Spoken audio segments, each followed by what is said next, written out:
அமெரிக்காவோட முன்னாள் ஜனாதிபதி உயிருக்கு ஆபத்து அப்படின்னு தெளிவாவே தெரியுது. எது? ஈரானால ஆபத்து அப்படின்னு வரக்கூடிய இன்புட்டுகள் அமெரிக்காவுக்குள்ள நடக்குது அசம்பாவிதம் அப்படின்னா, அமெரிக்கா எவ்வளோ அலட்சியமா பயணிக்குது அப்படிங்கிறத ஏற்கனவே நம்ம விரிவா பார்த்தோம். இந்த பர்ட்டிகுலர் இடத்துல இப்ப என்குயரி போய்க்கிட்டு இருக்கு. என்குயரில ஃபர்ஸ்ட்டு என்னெல்லாம் கண்டுபிடிச்சார்கள், எங்கெல்லாம் கோட்ட விட்டார்கள் அப்படிங்கிறத அமெரிக்க ஏஜென்சிகள் விரிவா எழுத ஆரம்பிச்சிருக்காங்க. அதுல முதல்ல அவங்க குறிப்பிடுறது என்ன அப்படின்னா, முதல் கட்டமா சீக்ரெட் சர்வீஸ் அப்படின்னா, அது ஒரு குளோஸ்டு புரொடெக்ஷன் தான். ரொம்ப அருகாமையில் கொடுக்கக்கூடிய புரொடெக்ஷன். அதோட ஜோன்கள் அப்படியே விரிவாக்கம் பண்ணிக்கிட்டே போகும். ஆனா பர்ட்டிகுலரா முழு கண்ட்ரோல் எங்க இருக்கும் அப்படின்னா, ஒரு சில ஜோன்கள் மட்டும்தான். குறிப்பா ஹை வேல்யூ டார்கெட். உதாரணத்துக்கு ட்ரம்ப் நிக்கிறதுல இருந்து ஒரு சுற்றளவு மட்டுமே தான் முழு கண்ட்ரோல்ல இருக்கும். முழுமையான அவர்களோட ஆதிக்கத்துக்குள்ள இருக்கும். அதுக்கு அடுத்த ரீஜன் அப்படிங்கிறது அடுத்த ஜோன். உதாரணத்துக்கு அந்த மேடையில இருந்து 10 அடி, 20 அடி அப்படின்னு உதாரணமா வச்சுக்குவோம். 50 அடி கூட வச்சுக்குவோம். இது முழுக்க தரவா top to bottom A to Z செய்யக்கூடிய எல்லா ப்ரொசீஜர்களையும் அவரோட சீக்ரெட் சர்வீஸ் மெம்பர்கள் மட்டும்தான் செய்வார்கள். அங்க லோக்கல் போலீஸுக்கோ வேற ஏஜென்சிக்கோ வேலையே கிடையாது. அடுத்த ஜோன் அப்படிங்கிறது 50 அடியிலிருந்து 100 அடி அப்படின்னு வச்சுக்குவோம். இந்த அடுத்த வர 50லிருந்து 100 அடிக்குள்ள இருக்கக்கூடிய சீக்ரெட் சர்வீஸோட ஆட்கள் குறைவார்கள். லோக்கல் போலீஸ் ஆட்கள் கூடுதலா இருக்கும். அதாவது 50 அடியில 51லிருந்து 100 வரை அப்படின்னு வச்சுக்கலாம். ஆனா கடைசியில அந்த ரிப்போர்ட்ல சைன் பண்ணப்படுறது, கடைசி வெரிஃபிகேஷன் பண்றது ஒரு சீக்ரெட் சர்வீஸ் ஏஜென்ட்டா தான் இருக்கும். அந்த முழு ஏற்பாட்டுல ஆட்கள் கம்மியா இருப்பார்கள். ஆனா, இறுதி முடிவோ, அதிகாரமோ இந்த இடத்துல இத மாத்தலாம் அப்படிங்கிற முழுவதும் சீக்ரெட் சர்வீஸ் கண்ட்ரோல்லயே இருக்கும். அதுக்கடுத்து 101லிருந்து 150 அடி அப்படிங்கிறது முழுக்க முழுக்க லோக்கல் போலீஸோட பாராமீட்டருக்குள்ள போயிருது. அவர்கள் பிரசிடென்ட்டோ, இல்ல முன்னாள் பிரசிடென்ட்டோ வரும்போதோ எவ்வளவு தூரம் உஷாரா இருக்கணுமோ, அதே மாரி இவர்களும் சில த்ரெட் இன்புட்ஸ குடுத்திருப்பார்கள். அந்த பாராமீட்டருக்கு ஏற்ப பாதுகாப்பு அப்படிங்கிறது மிக தீவிரமா இருக்கும். முழுக்க முழுக்க அவர்கள் ஆளுகள் தான். டாப் டு பாட்டம் செக்லிஸ்ட்டை வெரிஃபை பண்றது வரைக்கும். கடைசியில இந்த மாரி ஏற்பாடுகள் இந்த ஜோன்ல இருக்கு அப்படிங்கிற தகவல் தான் சீக்ரெட் சர்வீஸ்க்கு குடுக்கப்படும். இது காலங்காலமா இப்படிதான் இருக்கு.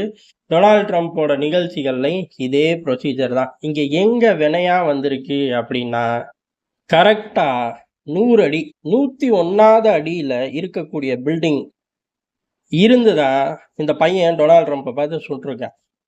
இங்க உதாரணம் தான். பர்ட்டிகுலரா அந்த 2 பில்டிங்கும் பக்கத்துல இருந்திருக்கு. ஆனா இந்த 100 அடி பில்டிங் கூரை வரையுமே சீக்ரெட் சர்வீஸ் தரவா செக் பண்ணிட்டார்கள்.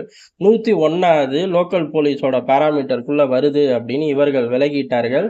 லோக்கல் போலீஸும் அந்த பில்டிங்கை செக் பண்ணியிருக்கார்கள். செக் பண்ணிட்டு அந்த பர்ட்டிகுலர் பில்டிங்ல ஷூட்டிங் நடக்கும்போது கூட அதுக்கு பில்டிங்குள்ளேயும் இருந்திருக்கார்கள் ஆட்கள். யாரு? Local police. ஆனா மேல இருக்கக்கூடிய கூரைகள் ரொம்ப ரொம்ப அருகாமையில். சொல்லப்போனா அந்த 2 பில்டிங்கும் ஒட்டி தான் இருக்கு. அதனால சீக்ரெட் சர்வீஸ் அங்க மானிட்டர் பண்ணியிருப்பார்கள் அப்படின்னு சொல்லிட்டு இவர்களோட ஒட்டுமொத்த கவனமும் அந்த பில்டிங்ல இல்ல. அதுக்கு அடுத்த பில்டிங்ல இருந்து இவர்களோட முழு கண்ட்ரோல்லயே வச்சிருந்திருக்கானுங்க. இத அவனுங்க பார்த்துக்குவாய்ங்க. பக்கத்தடியிலேயே நிக்கிறாய்ங்க ஆட்கள் அப்படிங்கிற மாரி கோட்டை விட்டுட்டார்கள் அப்படிங்கிற முதல் தகவல் இப்ப வெளியாயிருக்கு.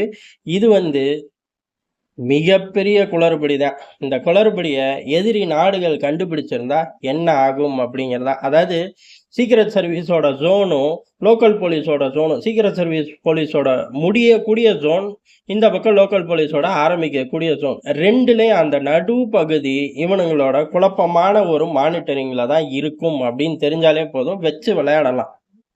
இது எதார்த்தமா அந்த பயலுக்கு இந்த ஜோன் மாட்டியிருக்கும் அப்படிங்கிறதுதான். அதனால தான் ஏறி நின்னு 8 ரவுண்ட் சுட முடிஞ்சிருக்கு. இப்படி ஒரு பெரும் ஓட்ட காலங்காலமா எவ்வளவோ காலமா பயணிச்சுக்கிட்டே வந்திருக்கு.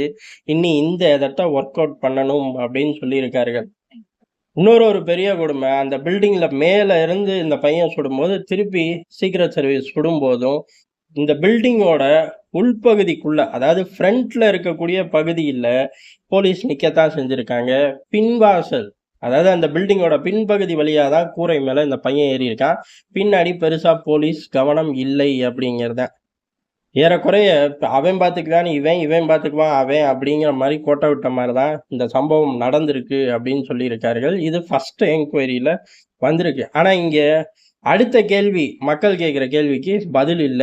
இனிமே தான் வரும். 8 ரவுண்டு சுடுற வரையும் சீக்ரெட் சர்வீஸோட ஸ்னைப்பர்ஸ் என்ன பண்ணார்கள் அப்படிங்கிறது தான் இதுக்கு இன்னும் விளக்கமே இல்ல.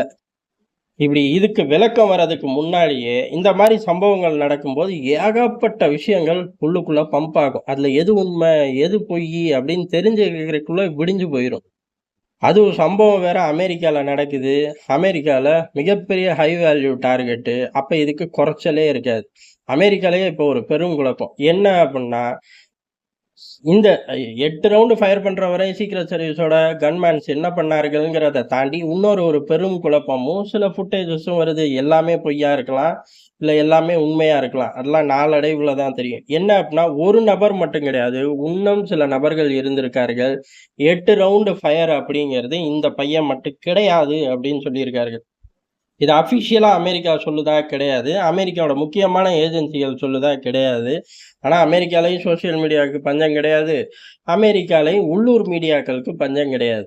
அவர்கள் பூரா தடய நிபுணர்கள் அந்த இடத்த தங்களோட கண்ட்ரோல்ல எடுத்து எல்லா டீட்டெயில்களையும் உருவுனதுக்கப்புறம், இப்படி ஒரு சம்பவமும் இருக்கு அந்த ரிப்போர்ட்ல அப்படின்னு சொல்லி பெருசா பேசப்படுது. இன்னும் சில ஃபோட்டோஸ்லாம் பார்த்தோம் அப்புட்ன்னா, டொனால்ட் ட்ரம்ப்போட இ உடம்பு பகுதிகள்லயே புல்லட் பட்டிருக்கு. மனுஷன் புல்லட் ப்ரூஃப் போட்டனால தப்பிச்சிட்டாரு அப்படிங்கிற கோட்பாடு ஓடுது. ஆனா அது பொய் அப்படின்னு சொல்லி அடுத்த சில ஏஜென்சிகளும் சொல்லி நிரூபிச்சிருக்காங்க.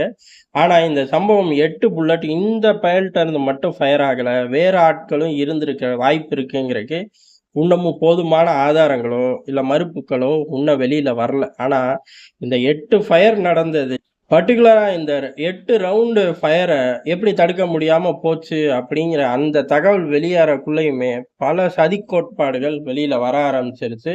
உண்மையிலேயே இதுக்கான காரணங்கள் தெரியும்போது தான். ஏன் அப்புட்ன்னா, இந்த ஒரு பஃபர் ஜோனுக்குள்ள ஒரு செக்யூரிட்டி லேப்ஸ் இருக்குங்கிறதெல்லாம், இதெல்லாம் ஈஸியா கலையடைஞ்சிற முடியும். இவ்வளவு நாள் எதிரிகள் கண்ல இது படல அப்படிங்கிறதும் அவர்களுக்கான ஒரு நல்ல நேரம். ஆனா, இந்த ரெஸ்பான்ஸ் டைம் அப்படிங்கிறது ரொம்ப ரொம்ப ஜாஸ்தியா இருக்கு அப்படிங்கிறது தான் உண்மை.